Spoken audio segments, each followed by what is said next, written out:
Quelle est mon approche par rapport à l'orientation scolaire et même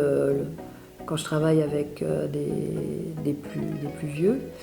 C'est que moi je pars du principe qu'on est des êtres humains et on a bien sûr un cerveau qui est très bien fait, hein, qui peut nous permettre d'avancer ou qui va nous freiner, puis qu'on est aussi, on va dire, un centre énergétique et qu'il y a d'autres choses aussi dans notre fonctionnement qui ne sont pas toujours rationnelles,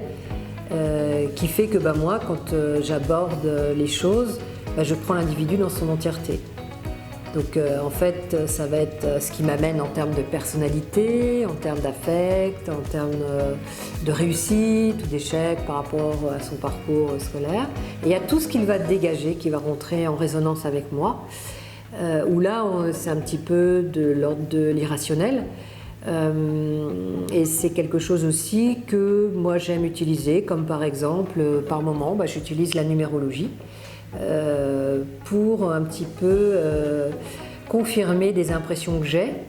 par rapport à ce que j'ai perçu lors d'un entretien avec le jeune, par exemple. Donc ça, c'est une approche que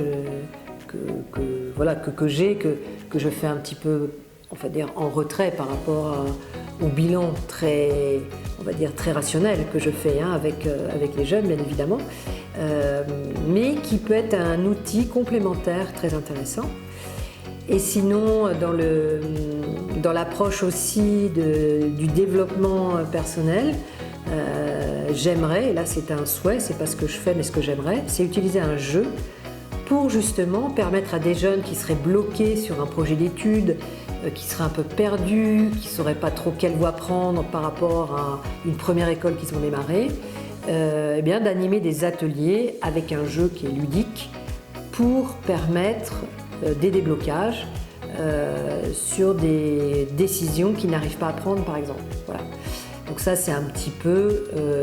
on va dire aussi, irrationnel, parce que c'est un jeu qui met en jeu le hasard, donc ça s'appelle Alléam, qui est superbement bien fait et qui pourrait tout à fait aussi être mis en place pour des accompagnements d'adultes qui auraient aussi des problématiques à résoudre et qui n'y arriveraient pas. Et ce jeu permet justement de répondre à ce type d'attente. Donc voilà, moi j'ai une approche un peu différente d'autres personnes qui font ce métier, qui sont très sur les tests et exclusivement sur les tests, mais pour moi ce n'est pas suffisant en fait.